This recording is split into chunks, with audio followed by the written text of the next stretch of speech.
Sir देखिए, corona का कारण बताया जा रहा है, उनकी तबीयत अस्वस्थ है बताई जा रही है, लेकिन मेरा सवाल ये पूछना था कि हम लोगों का विषय ही पूरा बदल दिया गया है। अब सारे लोग पप्पू यादव पे फोकस हैं, लेकिन कोई रूढ़ी से सवाल नहीं पूछ रहा है कि वो एम्बुलेंस आखिर क्या हुआ। जो पप्पू यादव ने 40 ड्राइवर्स दिए थे, उनका रूढ़ी जी ने क्या किया है, और वो एम्बुलेंस क्या अभी भी बिहार की जनता के लिए खुले हैं या नहीं खुले हैं। अगर रूढ़ी जी का हिसाब किया जाए तो वो इकलौते ऐसे इंसान हैं जिनको बीच मंत्रिमंडल में से उठा के फेंक दिया था इसी एनडीए सरकार ने। वो क्या कारण था, कोई बता सकता है क्या? हम लोगों ने जब इसकी पूछताछ की, खोद किया, तो पता चला उनके ऊपर गंभीर भ्रष्टाचार के आरोप हैं, और ये आरोप कोई ऐसे वैसे नहीं है। जिस जमीन पे वो एम्बुलेंस मिले हैं, मैं आज आपके वीडियो कॉन्फ्रेंस के इस प्रेस कॉन्फ्रेंस के माध्यम से मैं पूछना चाहता हूं बिहार सरकार से कि उनकी पर्सनल जमीन पर सरकारी पैसे 9 करोड़ रुपए से उनके जो घर बनाया है, भव्य घर बनाया है, वो पैसे की निकासी आखिर किसने की है और किसने इसमें मदद की है। हमारे पास वो डिटेल्स हैं जिसमें मैं आपको ये कह सकता हूं, जिसमें मिली भगत है वहां के डिस्ट्रिक्ट मजिस्ट्रेट, वहां के रूढ़ी जी खुद, और उस विभाग से, जिस विभाग में वो मंत्री रहे हैं, उस विभाग के सरकारी पैसे से, बिहार की आम जनता के पैसे से 9 करोड़ रुपए से उन्होंने अपना भव्य घर बनाया है। इस तरह के आरोपों की जब जांच होगी, उस अमाउंट का अभी तक कोई ऑडिट नहीं हुआ है। यही सब कारण है कि रूढ़ी जी को बीच मैदान में से उनको पद से साइड कर दिया गया, मंत्रिमंडल से हटा दिया गया। और जब पप्पू जी जाके वहां पे किसके लिए उन्होंने सवाल पूछा था? आम जनता जो बिहारी है यहाँ पे जो मर रहा है उसके लिए सवाल पूछा था। हो सकता था वो एम्बुलेंस महीने भर में 10 लोगों की जान बचा पाती। वहां पे 40 एम्बुलेंस था, कम से कम 400 लोग बचते थे ना।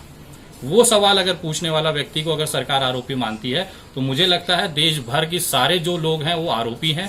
सारे लोग सरकार से सवाल पूछेंगे और वो जितने लोगों को जेल में डाल सकते हैं डालें। हमारी तरफ से खुला स्वागत है पुलिस। पप्पू यादव को जिस तरह से गिरफ्तार किया गया, तो क्या उनको मारने की साजिश भी है?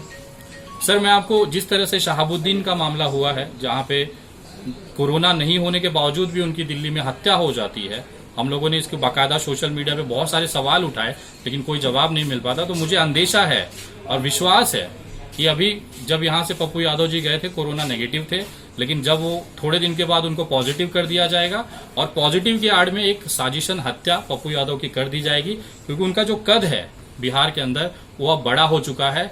एक तरफ सत्ता विपक्ष सब मिल के खेल रहे हैं। आप अगर राजनीतिक बयान देखेंगे तो वहां पे पप्पू यादव के खिलाफ ही आरजेडी भी है, जेडीयू भी है, बीजेपी भी है, सभी हैं। लेकिन बिहार की जनता के लिए अगर कोई आवाज उठा रहा है, जो रस्तों पे लंगर पर बांट रहा है, ऑक्सीजन सिलेंडर बांट रहा है, रेमडेसिविर इंजेक्शन बांट रहा है, तो केवल एक इंसान है। और शायद यही कारण है कि राजनीतिक हत्या करने का उनका प्रयास चल रहा है। अगर पप्पू यादव नहीं होगा तो फिर जम के भ्रष्टाचार होगा। रेमडेसिविर इंजेक्शन 30,000 35,000 में, यही आखिर ये जो अस्पताल किसके हैं? उसके पीछे अगर आप ऊपर जाएंगे तो किसी न किसी मंत्री, किसी न किसी विधायक का मिलेगा। ये जो फायदा है, पैसा, जो कीमत है, वो जनता की जान पे, लाशों पे कमाने का पूरा प्रोपोगेंडा है, पूरा तैयारी है, जिसमें रुकावट पप्पू यादव कर रहे हैं। और यही खामियाजा है कि आज वो जेल में है और कुछ दिनों बाद उनकी हत्या हो जाएगी। पप्पू यादव से मिलने तो नहीं दिया गया, क्या वहाँ के डॉक्टर से आपकी मुलाकात हुई? क्या कुछ वहाँ का माहौल है अस्पताल का? वहाँ जो अस्पताल, ऐसा आप लोग जान रहे हैं कि इस समय बिहार में जो कोरोना का प्रकोप है, और उसके बाद जिस तरह से अगर कोई काम करने की कोशिश कर रहा है और मदद करने की कोशिश कर रहा है, तो सरकार उसे भी मदद करने नहीं दे रही है। आपके सामने अभी ताजा उदाहरण पप्पू यादव जी का है।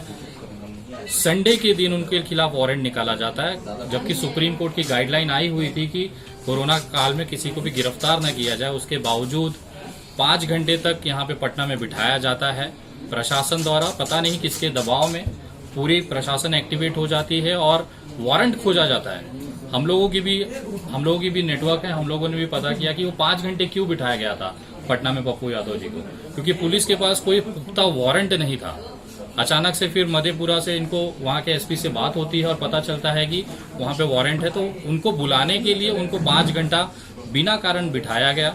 उसके बाद जब यहाँ से जमानत हुई तब उनको मधेपुरा ले जाया गया। ये केवल हैरेस करने का काम था। एक पूर्व सांसद, एक संविधान पद पे बैठा हुआ व्यक्ति, और कम से कम 25 सालों का उनका जो राजनीतिक या संवैधानिक पद पे जो काम किया है उन्होंने, इस तरह के व्यक्ति के साथ अगर इस तरह की कुछ क्रूरता की जाती है, और मुझे तो शंका है कि कहीं न कहीं उनकी हत्या का प्रयास चल रहा है बिहार के अंदर। कल मैं जिस तरह से दरभंगा गया था, उनके अस्पताल में मुलाकात मुझे नहीं करने दिए, जबकि कोई बड़ा इशू नहीं है। मेरे पास कोरोना नेगेटिव की रिपोर्ट है। मैं मुंबई से ट्रेवल करके अगर यहाँ आ सकता हूँ, तो कोरोना का बहाना बना के किसी से उनसे मिलने नहीं दिया जा रहा है, और वहाँ पे क्या हो रहा है ये किसी को जानकारी नहीं हो रही है। तो कहीं ना कहीं मुझे ऐसी शंका है कि बिहार सरकार उनकी हत्या का पूरा कोशिश कर रही है। उनके इलाज के नाम पे उनकी कोई व्यवस्थाएं वहां पे नहीं है, और ये जो दुर्व्यवहार उनके साथ हो रहा है उसके खिलाफ हम लोग आवाज उठाने के लिए अब पूरे देश से जो एक्टिविस्ट हैं, चाहे आप दिल्ली से ले लीजिए, कन्याकुमारी से ले लीजिए, कश्मीर से ले लीजिए, पंजाब से ले लीजिए, अब सारे एक्टिविस्ट बिहार आएंगे और पप्पू यादव जी के लिए आवाज उठाएंगे। और हम संवैधानिक तरीके से पूछना चाहते हैं कि आखिर आपने किस आधार पे उनको गिरफ्तार किया है, और रात को 12 बजे कोर्ट खोलने की क्या जरूरत पड़ गई अचानक से, और जिस एरिया में उनको गिरफ्तारी होनी चाहिए, जिस एरिया में उनका अपराध है, जहां पे उनको गिरफ्तार किया गया है, वहां से नेपाल बॉर्डर पे ले जाने की क्या मंशा थी, और उस बैरक में रखा गया जहां से सांप निकल रहे हैं। तो ये जो कहीं ना कहीं उनका जो सरकार की जो उद्देश्य था वो बहुत स्पष्ट है कि हम ना काम करेंगे ना आपको करने देंगे। अगर कोई बिहार की जनता को बचाएगा तो उसको जेलों में डाल दिया जाएगा। तो एक छोटा संदेश हम तमाम सामाजिक कार्यकर्ताओं की तरफ से है कि आप जेल के दरवाजे खोलिए, हम लोग आ रहे हैं, हमें गिरफ्तार करिए अभी आप।